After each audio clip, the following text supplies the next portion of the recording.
Oh. 3:30.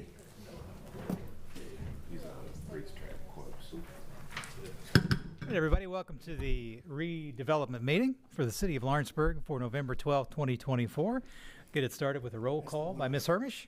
Executive Director Brian Messmore. Present. President Richard Richardson. Present. Vice President Lenny Fryman. Here.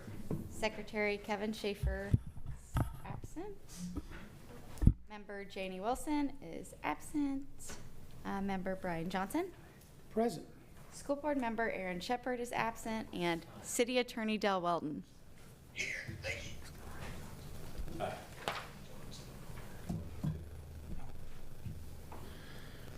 All right. If we've had time to look over the meeting minutes from the previous meeting, I'll take a motion to approve those. So move. Lenny, motion. Second. Brian, second. All in favor? Aye. Aye. Any opposed? Motion carries. Do we have any announcements from the board? Or from Mr. Messmore? I'm good. Thank you, though, for the opportunity. You're very welcome, as always. Ms. Hermish, could you provide the financial report for us? As of November 4th, 2024, the balance for redevelopment is $812,433.19. Any questions in regard to that? No, ma'am. All right, we'll move on to new business. Under Director Messmore, we have the confirmatory resolution that will be 5-2024. Yes, please. We'll have a professional report on this. So, hello, my name is Joe Paulson with Reedy Financial Group. I have here the tax area expansion tax impact statement for adding the Liberty Theater and Union Hall parcels to the Downtown Entertainment District TIF allocation area.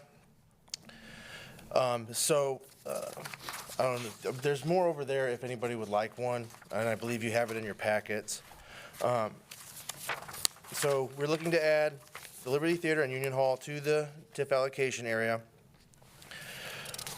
Right now, with the project that's going on with the Liberty Theater, that's looking to add about $5 million in AV to the allocation area, which should be about $150,000 in revenue to start. And if you look at your packets, or if anybody else wants one over there, with the, let me get back to my notes here. Now, hypothetically, if this project were to proceed without the TIF, if you look at the impact to overlapping units, you're looking about $123,000 without the TIF and $150,000 with the TIF. And that would be based on, and that would be assessed on the tax rates, not really a dollar value. It would decrease tax rates. So just we're looking at, with just the Liberty Theater, the $5 million, and then anything that were to happen with the Union Hall, that would be included with the, included in the TIF as well, and any revenues generated from that. So that's pretty much basically it right now. So you remember we started this when we initiated this, and then went to planning and zoning, then went to city council, and this is the last step in the Last step to get it added. for adding those to the allocation area. Excuse me. Thank you. Does anybody have any questions about this from the board?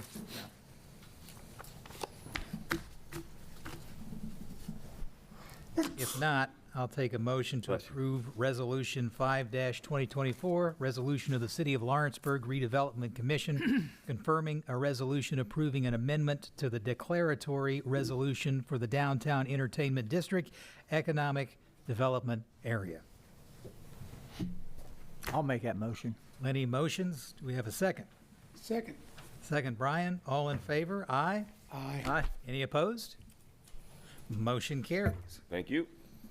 Next up, we have the TIF Spending Plan Resolution 6-2024. So this is a new reporting requirement. By December 1st, the RDC must adopt a spending plan, and then we need to upload that to Gateway. So that's what this is, and basically we're just going off what we did last year, So all we have for spending is the debt payments. And the numbers that are included in that spending plan are inflated a little bit than what the normal debt payment is. That is just to account for any miscellaneous things that do come up, just to have a little overage there. Because if anything were to come up after the fact, the spending plan would then need to be amended. So that coverage is just a little bit over. Well, the only So- thing I don't, Go ahead. the only thing I don't understand when I'm looking at this, the only thing on it is debt payments That's for correct. $555,775, but we spend more money than that, right? I mean, Yeah, but that's the only dollars that come out of the TIF fund. the only thing the And they're spending going to the plan has to bond include payments is- at the park, for the park. So only now, thing what I this do have a TIF's question on, if Yeah. we were to identify a new, If other project were to come we up, amend this? you would need to amend it. Okay, Yeah, wow. and that would just be All right. another resolution, and then I would upload that, and then you can go on about business. So that's. I Any didn't realize you'd have changes need to be amend it. amended. I knew it was a new reporting requirement, but I didn't realize you'd have to amend it if it changed during the year. They're pretty strict. Yeah. So, yeah, if there anything comes up, and I don't believe there is, like, any time frame within amendments. So if you think with it being amended, so if you think of anything, or if you want to jump the ball or anything, just to have a little, say, set aside for something that it does come up, we can always discuss that and get it amended. Fair enough. Yeah. You follow that? Yeah. Any Yeah, so questions? we're not totally locked in. We can always go back and just add an amendment to it. Yeah, exactly.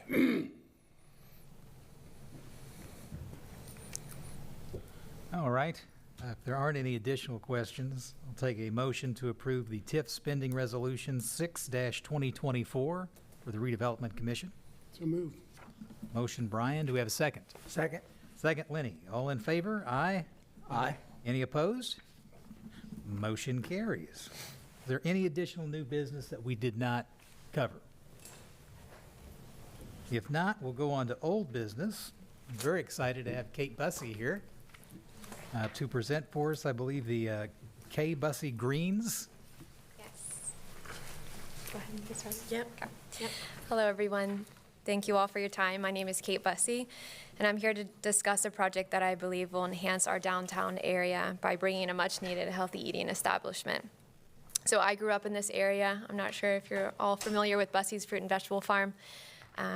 Since I can remember, I've been helping my dad on the farm, which is where my passion of growing my own food and healthy living all started. So I've been a part of the Lawrenceburg Farmers Market for several years now, helping to provide the community with fresh produce and microgreens that I started growing about 3 years ago. So just this year, I started my own meal prep business, and that organically just happened from my health coaching clients asking me if I could just cook for them. They thought that would be more convenient for them. So in January, I started that, and that has been wildly successful and has shown me how much this community needs healthier options. So since January, I've made over 3,500 bowls, and I just prepare those once a week. I rent out local kitchens here in town. And I run that basically off of pre-orders and then have them pick up at my brother's wood shop. So I would love to be able to expand this business and help more people have access to healthy food options. My dream has always been to open a health food cafe, although I always imagined it to be near the ocean, some tropical setting. But in my 20s, I lived abroad, and about 5 years ago, I returned home and realized just how beautiful the community is here and how I want to nurture it. So my idea of opening this cafe, which will be called Nourish Kitchen and Market, is just that. It's a space where I can offer healthy food items, meal prep, and local produce from my family's farm and other local farmers. So to meet the city's requirements for opening this commercial kitchen, I do need a grease trap, and which is a huge expense and obstacle for me trying to open up the cafe, and that's why we're here seeking this grant. And I'm confident that a health-focused cafe and market would be an asset to this downtown, and it'll foster wellness, support local farmers, and add some food diversity to our local area, which would be great. So thank you for your consideration, and I'll hand it over to Jenny. If you have any questions, I'll be here to answer. Notice you used the term that I used last meeting, food diversity. That's right. Okay, so it's nice to see you all again. If you will, in your packets, you should have this presentation. We can go through this together. Kate and I have been working together now for a few months, I guess, on the Nourish Kitchen and Market. And she also has control of a downtown property. And she is now looking for money or help, financial help for the 1,000-gallon grease interceptor. All right, so we're going to start off with the Nourish Kitchen and Market. That's the name of the business. The objective here is to secure some financial support, approximately $13,000. She has gotten a couple quotes on the grease interceptor. That is her lowest quote, but that is to improve the building infrastructure through the installation of that grease interceptor. And so that will meet code. She talked about She talked a little bit about already her background. Her background and passion is health food, and as is a lot of ours probably, right? And she is a yoga instructor and a holistic health coach. She already is growing microgreens. She's already a business person. She has already been making some of her Nourish bowls, and her customers are very happy with it. Her legal structure is a single-member LLC established in the state of Indiana, with Kate Bussey as the sole member. So just turning the page, a little description of the market. Kate did a great job at looking at her target customers, which makes me very happy as a business advisor. And you can see those on the left. She has named them Soccer Mom Mandy. That's a local stay-at-home mom. They're active female. All of her target customers are females. These would be 30s to 40s. They have 4-person family and a well-to-do household income. Also, she has student counsel Sarah. Those would be local students. I think this is very interesting. Local students, females 14 to 22 years old, single, living with their parents, but they value convenience and they're tech-savvy, health-conscious women. Then lastly, health-conscious Heather. She would be a professional, a local professional in 35 to 45 years old, married, probably no kids, but very health conscious. Now she has taken those, and those are the types of customers that she's after. One of the things that I do with people, as you know, advise them, the first thing we need to do is look at our target customers. These would be the kind of people that she's targeting to come to downtown Lawrenceburg. Richard, you can still be a customer. Oh, because I didn't see Just because you're not the target. the market here. Yeah, just because you're not the target necessarily, you're absolutely welcome, yeah. So we look at the market description. There's about 358 households that would match the target customers if they're spending average weekly spend of $50. Total annual market size is about $930,000, which is a relatively large market for a product like this. Her value proposition is interesting. A thriving space. This is the thing that sets her apart from everybody else who's doing this. There's a thriving space where people can come together and enjoy delicious food, learn about healthy living, and support local agriculture in downtown Lawrenceburg. I think that's interesting. Okay, so the next thing that we would need to do is look at her competitors. I asked her to choose her top 3 competitors, and you should know that some of those are downtown. She does have competitive offerings downtown. I wouldn't say that I think that it's a head-to-head competition necessarily, but there are some. Kroger, of course, is them. They do make pre-prepared meals. I'm not sure if I would call them healthy, but they have options that you can make a prepared meal. Main Street Market does also have prepared meals. Again, not in the same space though, right? Funny Farm. Now, Funny Farm actually was selling some of her microgreens. Are they still selling them? They're on the menu. Yeah. So they were selling some of her things, but not necessarily head-to-head health food options. It is not something that we have in abundance in this entire Southeast Indiana, I'm just going to say. It has been likened to a food desert in that regard. by state officials. Okay, so let's move on to products and service description. Okay, so this is a really exciting part. She, of course, wants to continue her Nourish bowls, and those bowls are both in a pre-prepared and an on-demand format, meaning you could walk in and order one and get it made for you. Also, some baked goods, local produce and veggies, microgreens, and she's going to branch out into fresh and dried mushrooms, which she may be growing on site, different options for coffee, tea, latte, smoothies, kombucha, different kinds of drink options. Also, some things like avocado toasts, bagels, and I personally did not realize that the language was peanut butter toasties. But that's kind of cool. Anyway, small healthy desserts and retail items and dry goods, which she's hoping to source locally. That would include things like soaps, maybe local honey, or other things like that, sourced locally, which is another great thing. Okay, if you turn the page, you can see some representative margins. We have been working hard, and some of the sample items that she will have for sale. We've been working hard on retail pricing and looking at the cost of goods sold. She will be doing that, especially as she opens up, as any small business person would. Looking at their material costs is a big part of what you do in a business like that, a food-based business. We're looking at somewhere between 50 and 60% gross margin. All right, just turning the page, just to show you a little bit about operations. The building is right across the street, kitty corner across the street. Used to be White Barn Market was in there.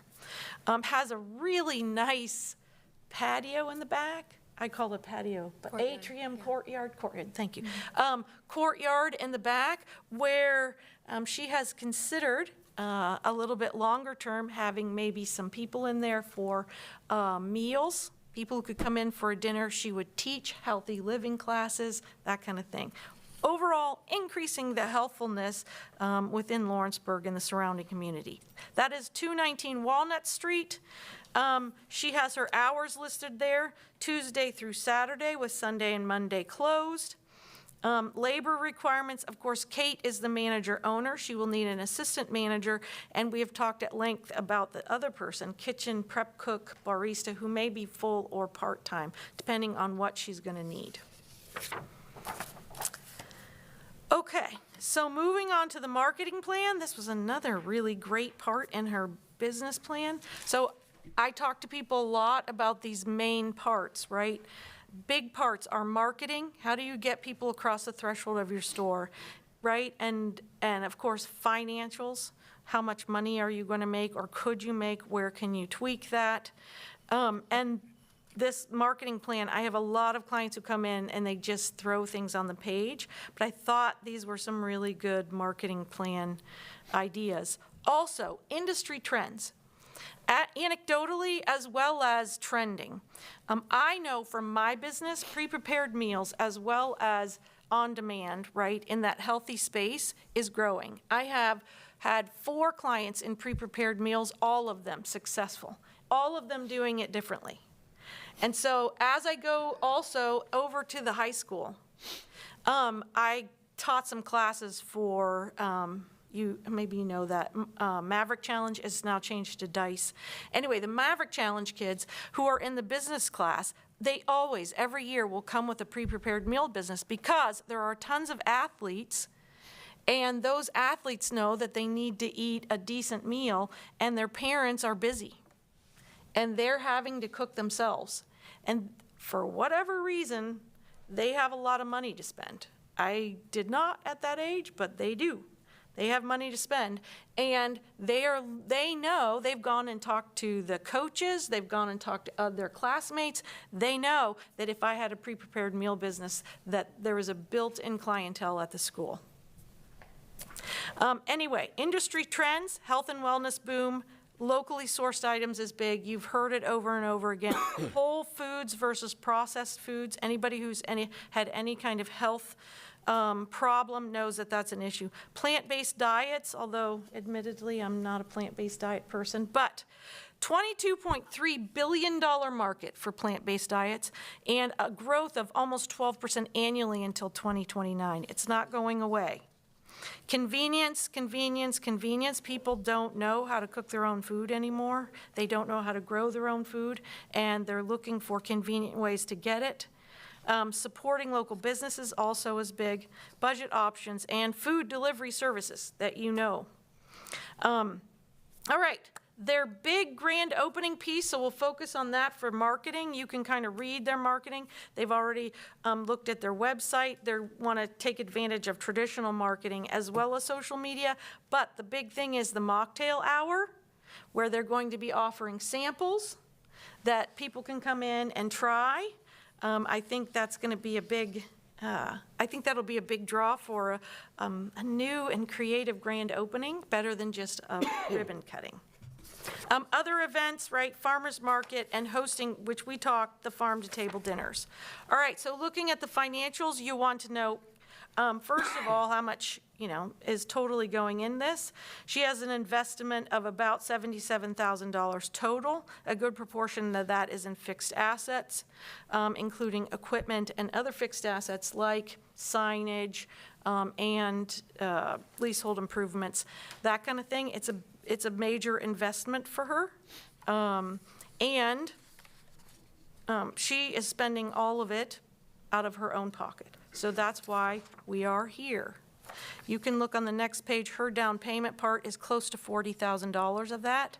She did apply for the Small Business Action Grant, and, excuse me, she did apply for the Small Business Action Grant, and they haven't had their board meeting yet, but she was approved for a positive endorsement with the board. Potentially, down the road, she will apply for the Blade Sign Grant, as well as the Signage and Awning Grant, and the Grease Trap Grant. Right now, from her lowest bid, it's $13,000. Her investor source, again, she's all investor financed, owner financed. Lastly, the financial analysis. On her break-even side, she needs to do about, she would have to do about, let's see, $200,000 in sales in order to break even. Most likely, she is in the second category there. Most likely, she will be at about 15% net income. And I will be pushing her to get to 20. So I will be encouraging her to look at her cost of goods sold. Her cost of goods sold are going to be, she has really, it's going to be more expensive inputs, but she also has access to a lot of things that she's growing herself. So I'm going to be encouraging her to continue in her business that way. But this is first looking at it. Her maximum all-out total amount that she could be making is somewhere between $160,000 and $270,000. So break even. Doesn't look like it's out there. I know what other businesses are doing downtown. $200,000 is not a big ask. So from a revenue perspective. Questions? Yes. So what is your current full-time job? I wear many hats, so I'm currently doing the meal prep business, which I do every week with pre-orders once. It goes out the week before, but I cook once. Pre-orders are available on Tuesday. I teach yoga. In the summer, I do the farmer's market and help on my family's farm. I think that's about it. One of the things that kind of concerned me a little bit is the like 27 hours you're only going to be open a week. I think those hours are kind of a little bit on the lower side, but again, it's your business, and you're going to run it how you see fit. I want to see you be successful as well. And I think that the 5 hours a day, 3 days a week are going to be, people are going to want to be in there more frequently. Are you open to working more hours and staying open later? And Yeah, I am. I'm just going to see how it goes. I know that I'll need to recharge at least 2 days out of that week, but I will be using those days to prepare for the week following, so it's not like I'm not working actually in the space. I just need the whole kitchen to prepare meals. But I'm definitely open to that, and we'll just see how it goes. And if more and more businesses are open on Mondays too, I'm open to staying open on Monday. It just depends on how much traffic flows here in the city.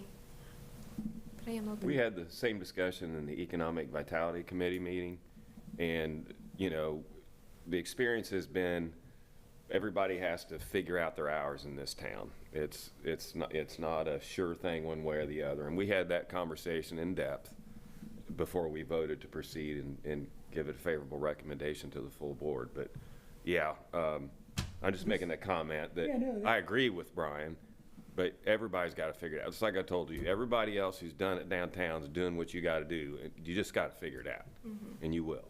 Well, that was my concerns with yeah. Funny Farm. Yeah. And I voted against it because I didn't like the hours. And, you know, I think they were gonna open at 9 o'clock, and I thought that everybody would be at work by 9. And, you know, they've adjusted their hours. They're open more days, they're Yeah. open longer. But Good you know, at example. the time, Yeah. they had a second location, you know, so that was taken away from some of their manpower. You don't have that second location. But that's why I wanted to see, you know, what your other job was and, you know, how you were gonna prepare, and, you know, you can hire more staff or whatever, but, you know, I wanna see it be successful. And I think you got a good thing here, and, I'm interested in supporting it. So I think you could do a fine job. So one of the things that we talked about at Economic Vitality Committee, which I thought was a good thing, is trying to learn what your customers are and when they want to come in. A lot of her customers are going to be the pre-prepared meal customers, because that's what she's doing. That's the business that she has today. And she does have to prepare the food for that. They're going to come in and pick up. I think my question is when, right? When do they want to come in and pick up? When is the majority? With Funny Farm, we learned some things, and he grew with time. I have to admit, he grew with time, and he just added to his hours recently. Sure, And he did open early and find out that that was probably too early, and he, Adjusted again. yeah, he adjusted again. So I will say that normally I like to have people be consistent with their hours, because your customers, if they like what you're doing, as long as they know your hours and you're consistent with them, they're going to come in there. But admittedly, yeah, some good feedback. So what is the typical shelf life of some of your prepared meals? Like 2 days, 3 days, a week? Depends on the item, but it could be up to 5-6 days. It's all prepared fresh. A lot of the vegetables are from my family's farm, which already extends the shelf life because it's picked fresh. But it really just depends on the item. And then, I know that you said they had the courtyard out back. Now, is there gonna be any seating in the front? You know, so if somebody wants to come in and get their lunch and eat it there, are you gonna be able to do that? Yeah, there is seating inside. Right now, I think I have seating available for about 10 to 12 people. I would love to have a little parklet in the front as well, which I think the city is okay with. And then the back courtyard is a project that I'm really looking forward to, making that a beautiful space and then having tables all throughout the backyard. And you're gonna do some education too, as far as, you know, teaching people how to be healthy and. Yeah, I've done that in the past, still do. And I think it'd be a great space to hold workshops, teach people how to grow their own backyard garden, how to utilize those foods in their meals, how to cook budget-friendly, healthy meals, how to meal prep so that you can have that food all throughout the winter. Sorry, not meal prep, but can those foods and preserve them.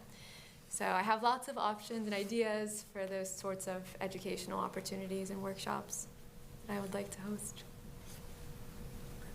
Thank you so much. One of the things that I think is so encouraging about this business is that she is an organic business person.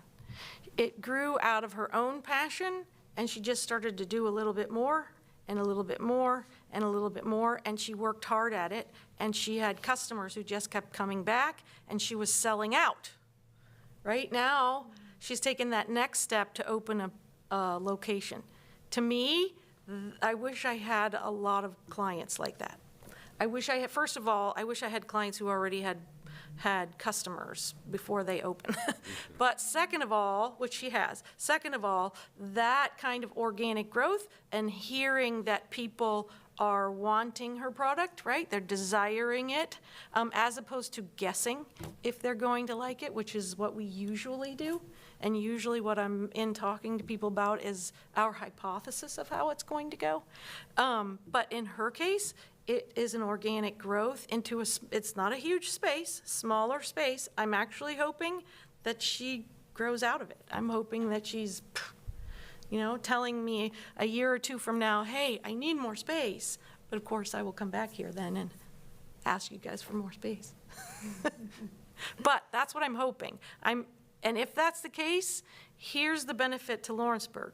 We're bringing the people down here that maybe you didn't have down here before, right? This is bringing people downtown, and it's capitalizing on high school students or young people that it's a very trendy, on-point thing that they're looking for to be here. And I hear that a lot from people in town, is that we want this next generation of people down here.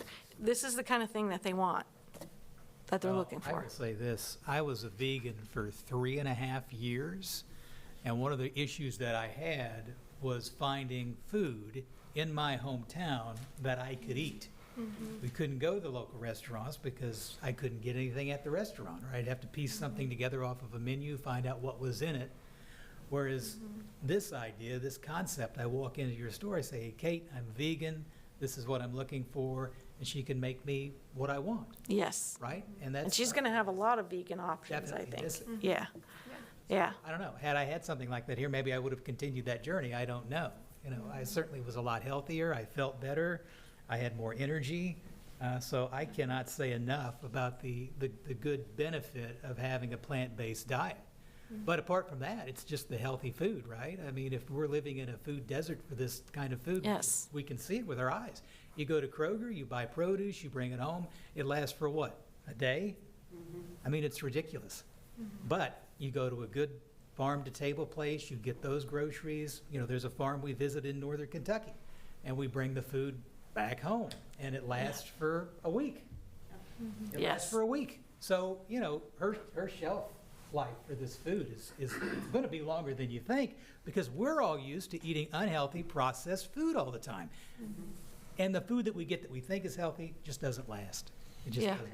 So what you're asking us for is, I'm thinking $13,250 for a grease trap. That's your lowest bid, correct? The lowest, yes. And that's what you need from us.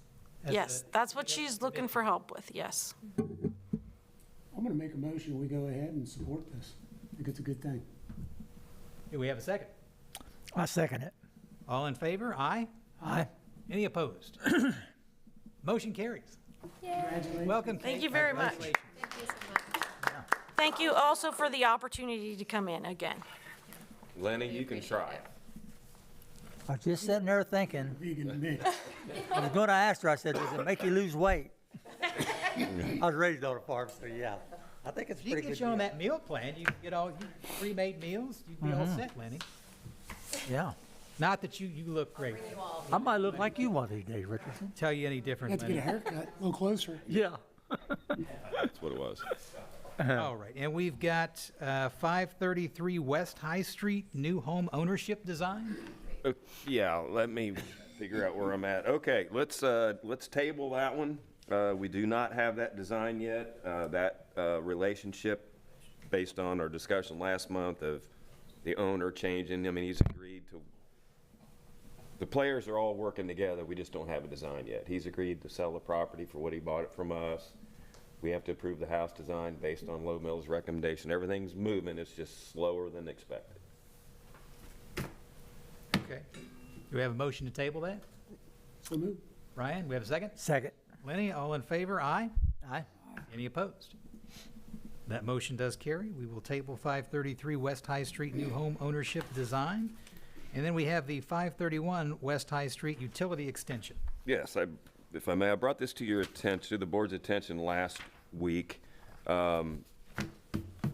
We sold both 531 and 533 for the price of $25,000. 531, however, we found out afterwards, did not have wastewater utility connection to the property line. So into some discussions with the developer, he is asking the board to consider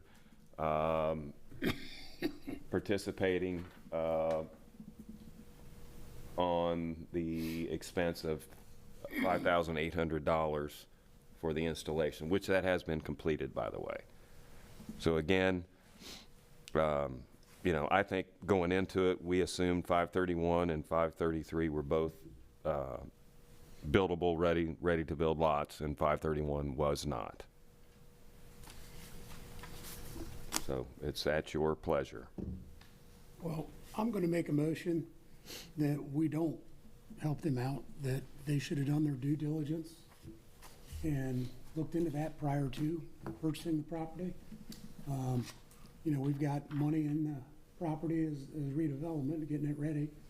And again, I don't feel like this is our responsibility to take care of this.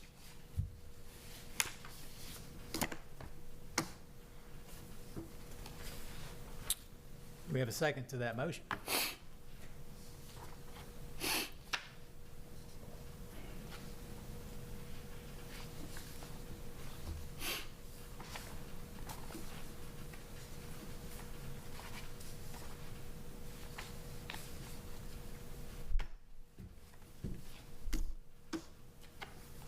Got two other members here, and Well, Brian, I know, I'm just thinking. I'm thinking, it's rolling through my head. I mean, you have a point. We sold a piece of property under the assumption that this was already something that was a part of the property and taken care of, correct? He assumed when he bought it that that was something that was already there and taken care of. It was not. Is there any, I mean, you know, no difference is in there buying any a car and taking compassion it that we back might and, have for this? no difference in buying a car and a month later taking it back and expecting them to give you free brakes. Because the brakes went bad. Well, I don't know if you can put this in the brake category, but I feel the same way. I think we thought that there was utilities going over there, and we sold it to him. So I personally think that we should, you say it's half, Brian? First of all, point of order, sir, there is a motion, so I don't know. We haven't had a second, so I believe that. Is Brian, is Richard saying that he cannot second it, or is he just? We don't have a second for it. I am asking questions before I would make a second to that motion. Okay. Just to make sure that I understand exactly how we feel on this, because I'm a bit torn when it comes to the issue.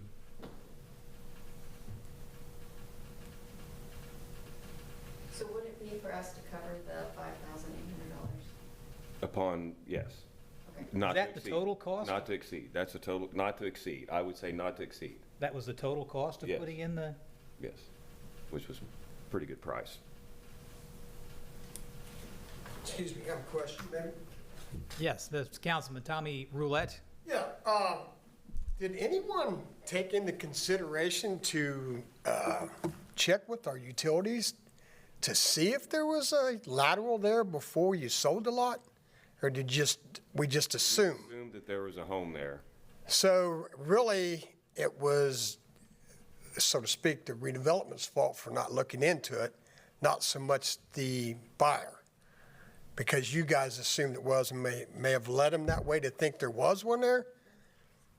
Yes, we just assumed, we didn't lead anybody anywhere. We just assumed there was there because we knew there was a house there at one time. I'm sorry, I don't mean to say lead. Yeah. But they assumed that there was one there because no one looked into it to see if there was a lateral there.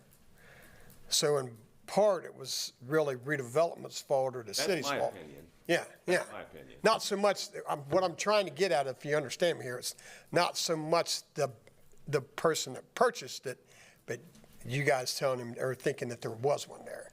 So he assumed there was one there. That's correct. So it was more, it didn't fall on him is what I'm trying to say. In my opinion, that's the way I look at Okay, it. that's all I got to say. That's the way I look. I would say in the future, we might want to look to make sure our utilities are there and we wouldn't be where we're at today. I will say this too, Tommy, on that. I have learned since we went through this, because we didn't know, but there's other places in town that there's two sewers hooked into one. I realize. So that's something we didn't know. That was just unforeseen. My point Right. of this conversation is if you're selling a lot, you really ought to ask your utilities what utilities are there before you go sell it. Yeah. Makes good I got sense. another question. That's all I'm saying. Brian, you might be able to answer this. Was there a house on Randy Avenue just recently that had septic and they tapped into the sewer? I don't know that. Oh, Because I'd like to know who paid for that. If the city paid for it or if the owner paid for it. It was about 4 houses down on the right. it's Barrow's house. I don't know. It was the Barrows house, and I Who do paid for believe that? that the utilities did pay for that. They did. The utilities paid for that, yes, they did. Yes, what had happened is it used to be, the way I understand from our past utility director, that there was a septic system and they never did tap into sanitary sewer and it was going over the back into the woods. Once they found that out when the person's passed or something, they had to they found out there was no sewer tapped to the regular sewer line, the main sewer line. And I do believe utilities paid for that, yes. In fact, I think they reimbursed them for charging them for sewer for a few years because they thought they were tapped on the sewer. The utility department can pay this bill too. Yeah.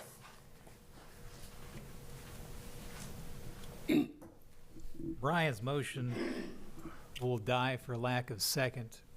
Do we have an alternative motion? I would like to make the motion that we pay it, or it is our, I feel that it was we didn't see it. It was just a mistake, and shame on us, but next time we'll look, we'll know more. We're learning things that we didn't know before. And there's more than, like I said, more than one house here in this town that's like that. So I make the motion that we pay it myself. I'll second Lenny's motion. All in favor? Aye. Aye. All opposed? Nay. We get a roll call vote? Vice President Lynn Brenner, Yes. Member Bernie Johnson, No. President Richard Richardson. Yes.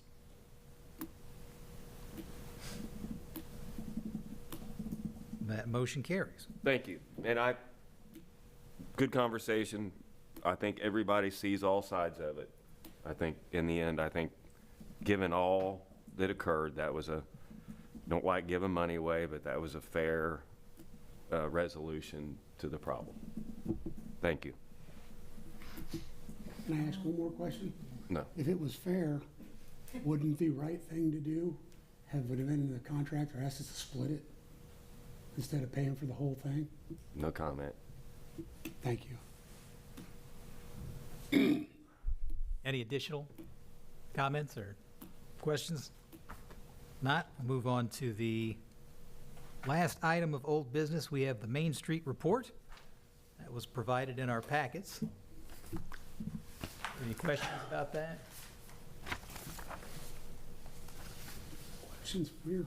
You got it. We'll be winding down and figuring out exactly where we're going to end up, and we'll be ready in January to do an additional appropriation to refund those current programs as they exist.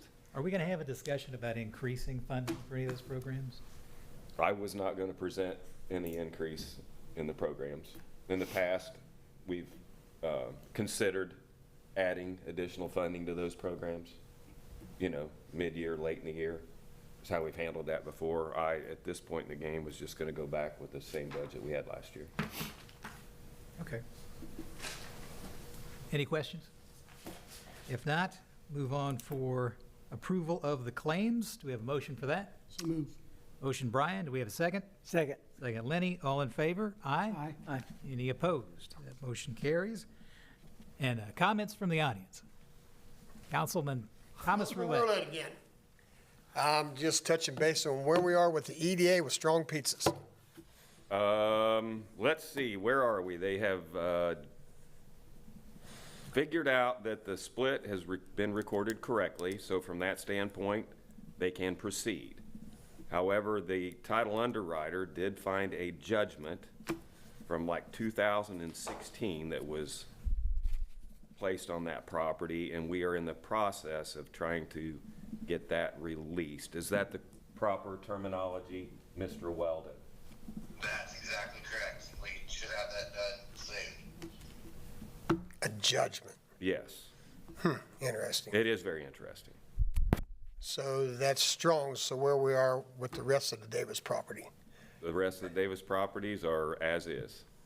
So No there's, additional activity. so how long are we going to kick this can down the road?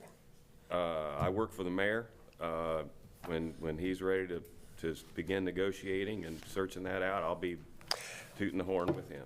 I appreciate the fact that you stated that you work for the mayor, But we as council asked redevelopment to take said properties over, to sell them, so we're not in the real estate business. This has been going on for 4 or 5 years. And it's done very well for. And let's just talk about what you said about the mayor. Several months back, you and I had a conversation about this, and you said, this is a conversation you, me, and the mayor need to have. And we did not have that conversation. That's why I'm attending these meetings as a councilman, to see where we're at. Your job as a director of the redevelopment is to get rid or help get rid of property or get people in property or whatnot. And you're not doing that. But now you're telling me you're at just the mayor's discretion what you can and cannot do? No, I didn't say that. Well, what did you say? Specific to these properties, we have not made any action on them, other than Strong's. Well, I will continue to be at all these meetings because I think this is ludicrous. You have a specific job, and it's to get people in our city and to sell properties that need to be sold and whatnot, and I'm not seeing it done. So thank you very much. I'll see you next month.